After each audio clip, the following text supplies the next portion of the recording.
दोस्तों अभी हाल ही में एलटी ग्रेड टीचर भर्ती की एलिजिबिलिटी क्राइटेरिया में जो चेंज हुआ है वो सब आपने देखा होगा। इस गजट के माध्यम से सबको सार्वजनिक कर दिया गया है। वीडियो के माध्यम से हमने आपको बता भी दिया है। अब यहाँ पर बहुत से छात्रों के कमेंट ये आ रहे हैं कि संबंधित विषय हमने केवल 2 वर्षों तक ही पढ़ा है, ग्रेजुएशन के अंतिम वर्ष में वो विषय हमारे पास नहीं है, तो क्या हम इन भर्तियों में शामिल हो पाएंगे, एलिजिबल हो पाएंगे या नहीं। तो इस वीडियो के माध्यम से यही सारी चीज़ें मैं आपको क्लियर करने वाला हूँ कि आखिर वास्तव में ये गजट क्या कहता है। इसके साथ ही जो उत्तर प्रदेश सरकार है, निदेशालय है या आयोग है, इसके बारे में क्या कहते हैं, उनकी क्या राय है, उनके क्या आदेश हैं, वो सारी चीज़ें इस वीडियो में क्लियर करूँगा। तो वीडियो को आप लोग अंत तक देखना, ठीक है। तो यहाँ पर अगर आपने एलिजिबिलिटी क्राइटेरिया नहीं देखा है तो पहले यहाँ पर आप समझ लीजिए कि एलटी ग्रेड टीचर की भर्ती में ये नई एलिजिबिलिटी क्राइटेरिया लागू होगी। और जैसा कि समाचार पत्रों के माध्यम से आप लोगों को बताया गया है कि सेम यही एलटी ग्रेड टीचर की जो क्राइटेरिया है ये आपका टीजीटी की भर्ती में भी लागू किया जाएगा।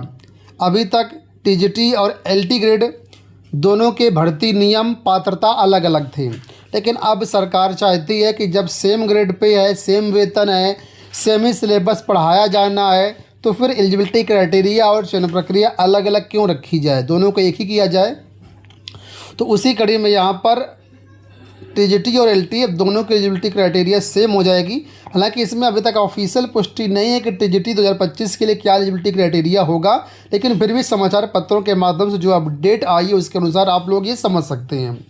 अब यहाँ पर देखिए, सभी विषयों में अगर आप देखेंगे तो यहाँ पर साफ तौर पर बताया गया है कि जो संबंधित विषय है, ठीक है, वो आपने यहाँ पर पढ़ा हुआ है, साथ में बीएड है। जैसा कि यहाँ पर आप देखेंगे सामाजिक विज्ञान के बारे में बताया गया है कि इतिहास, भूगोल, राजनीति विज्ञान और अर्थशास्त्र में कम से कम 2 विषय स्नातक में आपके पास होने चाहिए।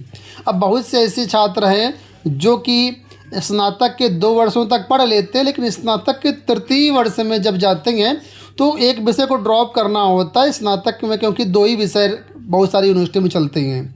तो यहाँ पर क्या नियम है, इसी प्रकार देखिए यहाँ पर अंग्रेजी में भी समस्या है, विज्ञान में भी बहुत सारी समस्या होती है छात्रों को। क्योंकि सपोज करो किसी ने फिजिक्स और केमिस्ट्री से यहाँ पर बीएससी किया हुआ है, ठीक है, अब फाइनल ईयर में उसने जो है फिजिक्स लिया है मान लीजिए और मैथ ले लिया है, या फिर मैथ लिया हुआ है और केमिस्ट्री ले लिया हुआ है, फिजिक्स और केमिस्ट्री उसके फाइनल ईयर में नहीं है, ऐसे में क्या होगा। इसी तरीके से जीव विज्ञान में भी कन्फ्यूजन है कि हमने मान लीजिए यहाँ पर ग्रेजुएशन में बॉटनी, जूलॉजी, केमिस्ट्री ले लिया, अब फाइनल ईयर में हमने बॉटनी के साथ केमिस्ट्री पढ़ लिया या जूलॉजी के साथ जो है केमिस्ट्री पढ़ लिया, लेकिन हमने जूलॉजी बॉटनी फाइनल ईयर में नहीं लिया है। तो इस तरीके के जो भी डाउट है यहाँ पर मैं सभी का आपको नहीं बता रहा हूँ एक एक चीज़ें, लेकिन ये समझ लीजिए अगर आपका भी कोई डाउट है एलिजिबिलिटी क्राइटेरिया को लेकर के, केवल मैंने 2 साल पढ़ा हुआ है, तीसरे साल नहीं पढ़ा हुआ है, तो क्या होगा। तो आपको बता दूँ, अभी कुछ समय पहले जब टीजीटी 2022 की वैकेंसी आई थी उस समय भी सेम यही विवाद था टीजीटी में, क्योंकि जो नोटिफिकेशन आपके सामने है या जो गजट नियमावली आपके सामने है इसमें चीज़ें स्पष्ट अभी भी नहीं है और 2022 के विज्ञापन में भी नहीं थी। तो इस वजह से यहाँ पर डाउट बनता है छात्रों का। तो यहाँ पर कुल मिलाकर के छात्रों ने एक आरटीआई डाला था। आरटीआई में सेम प्रश्न यही पूछा गया था कि मैंने ये विषय केवल 2 साल पढ़ा हुआ है, ग्रेजुएशन के फाइनल ईयर में मेरे यहाँ पर ये 2 विषय रहे हैं, क्या मैं इस भर्ती के लिए पात्र हूँ या नहीं। तो आरटीआई के जवाब में जो निदेशालय ने, आयोग ने लिखा उसमें साफ तौर पर कहा गया कि अगर आपने संबंधित विषय 2 साल पढ़ा हुआ है और ग्रेजुएशन के अंतिम वर्ष में आपने एक विषय पढ़ा हुआ है लेकिन एक विषय आपने ड्रॉप कर दिया, ठीक है, तो आप उसके लिए एलिजिबल हैं, आप पात्र हैं। अब एक एग्जांपल मैं बताता हूँ यहाँ पर आपको। जैसे कि मान लीजिए यहाँ पर फिजिक्स साइंस की हम लोग बात कर लेते हैं तो यहाँ पर देखिए सपोज करो आप यहाँ पर देखिए एलिजिबिलिटी की में क्या लिखा है, लिखा हुआ कि भौतिक विज्ञान और रसायन विज्ञान के साथ स्नातक, ये आपके पास होना चाहिए। तो अगर आपने भौतिक विज्ञान रसायन विज्ञान 2 वर्षों तक पढ़ा हुआ है, लेकिन फाइनल ईयर में आपने भौतिक के साथ यानी फिजिक्स के साथ आपने जो है मैथ पढ़ा हुआ है, तो भी आप एलिजिबल हैं टीजीटी साइंस के लिए।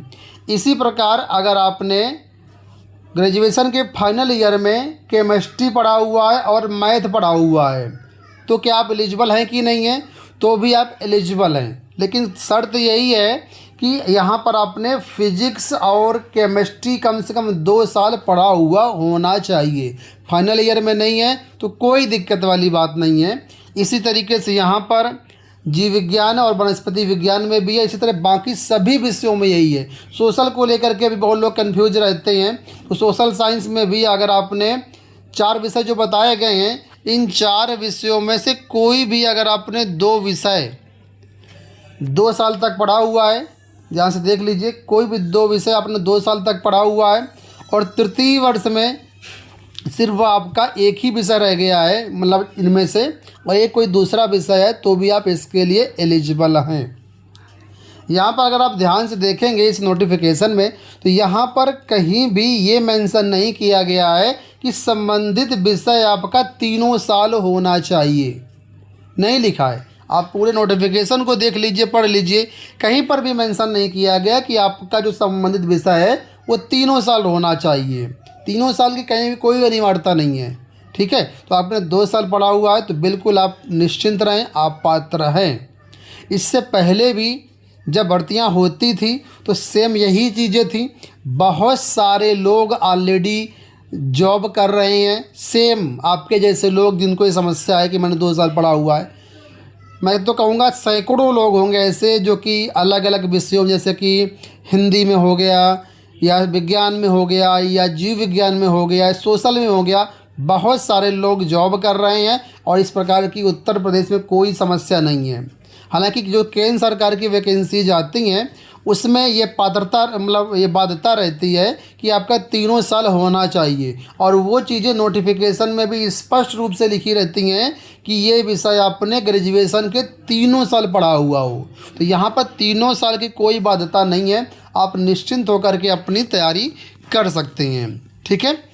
तो उम्मीद करूँगा ये जो आपका डाउट था क्लियर हुआ होगा, और कोई अगर आपका प्रश्न है तो कमेंट बॉक्स में ज़रूर बताना। आपके कमेंट के आधार पर जो भी आपके क्वेरी होगी उसको वीडियो के माध्यम से हम लेकर के आने का प्रयास करेंगे, ठीक है। तो दोस्तों इसी तरह के अपडेट्स के चैनल को सब्सक्राइब ज़रूर कर लीजिएगा।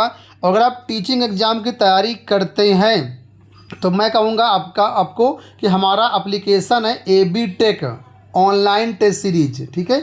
AB tech online test series, ये एप्लीकेशन आप ज़रूर डाउनलोड कर लेना और मात्र 299 रुपये में आप ऑल इंडिया की सारी टेस्ट सीरीज टीचिंग सेक्टर की प्राप्त कर सकते हैं, ठीक है। 299 रुपये है अगर आप मंथली पैकेज पर जाएंगे। अगर आप ईयरली पैकेज लेना चाहें तो वो भी आपको जो है रिजनेबल प्राइस से मिल जाएगा। तो आप देख लेना, लिंक वीडियो के डिस्क्रिप्शन बॉक्स में दिया गया है, चेक कर लेना। ऑल इंडिया के सभी एग्ज़ाम की, चाहे KVS हो, NVS हो, UP हो, DTLBSB हो, या और भी जितने एग्ज़ाम्स होते हैं सब के टेस्ट सीरीज आपको मिल जाएगी।